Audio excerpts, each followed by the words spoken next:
2022 Tundra, a nightmare for Toyota. What's going on?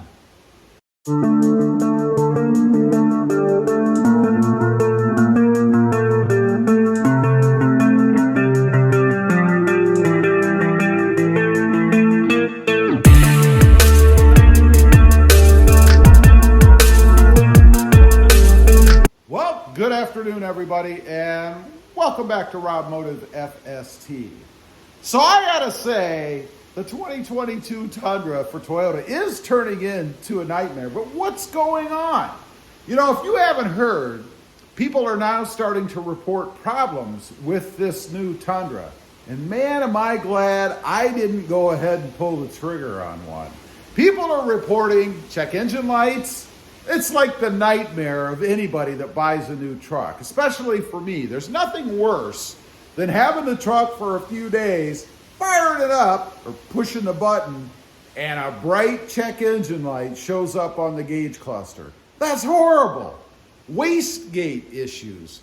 What the heck is a wastegate? I don't know. Must have something to do with the turbo, but the new Tundra has a problem with it. Turbo issues. That's major. I mean, it's a turbo engine, right? Why is Toyota having problem with turbos? It's not like they're new to turbos, are they? Frame off to fix. Now this would drive me insane. You know, if I was having a problem, let's say a check engine light, like the new Tundra has apparently, I took it into the dealership, the service guy, he kind of comes out, or she, looks a little bit dejected. And they start off by saying, well, I've got some bad news for you. We're going to have your truck for, I don't know, a month or two. That's assuming they even know how to fix it. I've heard that there's an issue with that as well. But we're going to have your truck for, maybe a month or two. We'll give you a loaner. It'll be a Corolla or something. Yeah, keep in mind, you're swapping a full-size truck for a Corolla.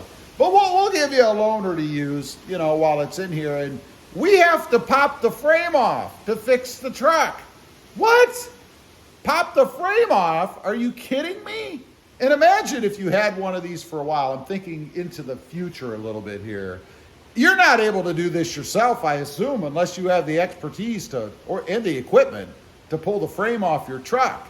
It's absurd. So why is this happening? You know, I spoke to an engineer a while back, and I was told that the remodel process is 3 years. When they start to look into remodeling a model in the Toyota fleet, it's a 3-year process, a 3-year turnaround. So Toyota has had 3 years to look at this truck, and it's not like they're reinventing everything. I mean, I'm sure the stamping department knows how to stamp out a body. I'm sure the seat people know how to make seats. So my point is, they'll really have to concentrate on the engine and the electronics in the truck. Now, granted, those are the most critical and problem-prone features, right? But they had 3 years, and no doubt, hopefully, an army of engineers to come up with these things.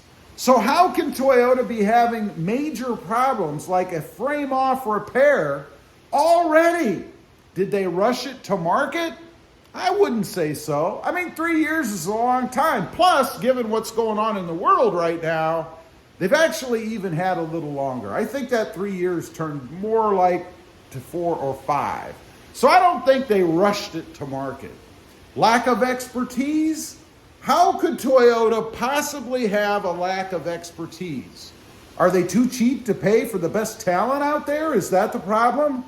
Are they employing second-rate engineers?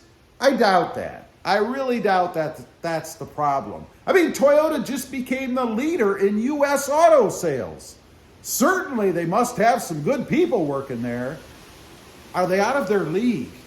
You know, they're not the number 1, number 2, number 3, maybe not even the number 4, number 5 U.S. truck sales seller, if you will.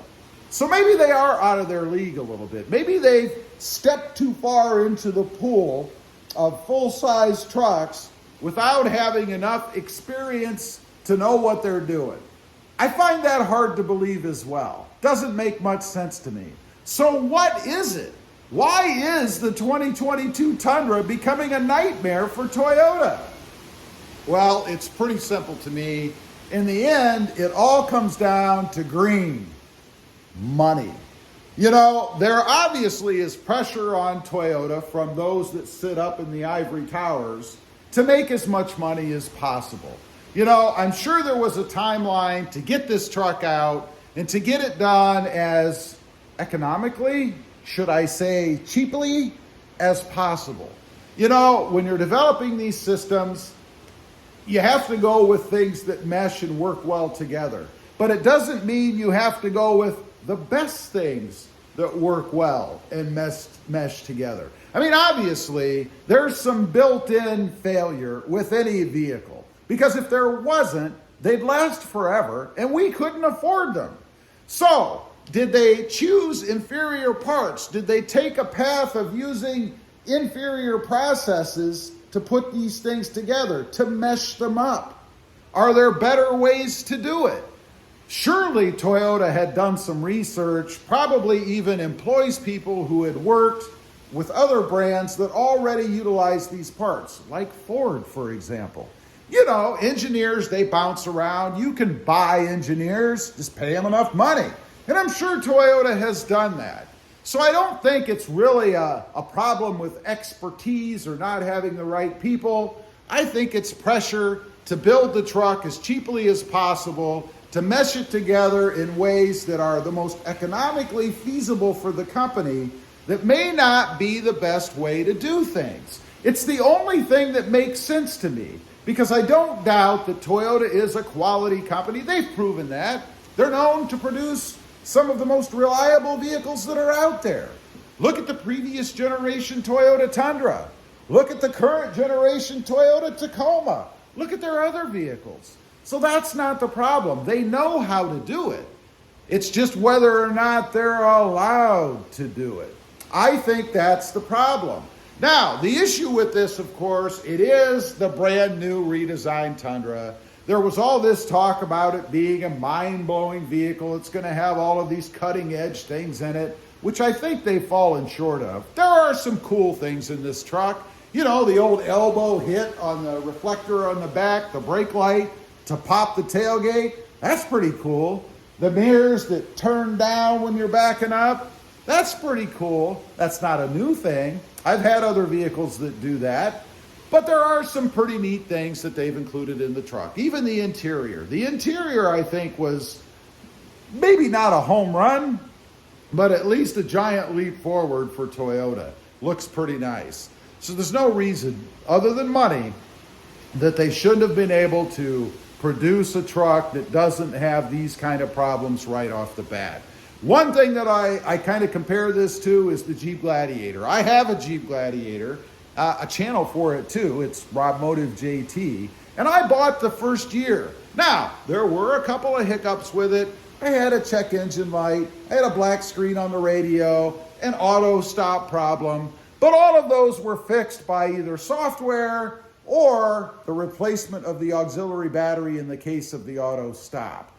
Nothing major like this where I had to take my Gladiator in and I had to take the frame off to fix anything. It's just absurd. Anyway, leave a comment. Let me know what you think. Is the 2022 Tundra becoming a nightmare for Toyota? Would you buy one knowing what's going on right now? I'd be curious to know. Also, real quick, I do have 2 additional channels. Rob Motive, all about that 2021 Toyota Tacoma. And as I mentioned, Rob Motive JT, all about my 2020 Jeep Gladiator. Check them out, and if you're interested, why not subscribe? Don't forget to click that notification bell so that you don't miss out on any upcoming videos. And do me a favor, smash that subscribe button on the way out. Thanks for watching. Stay safe out there. Bye.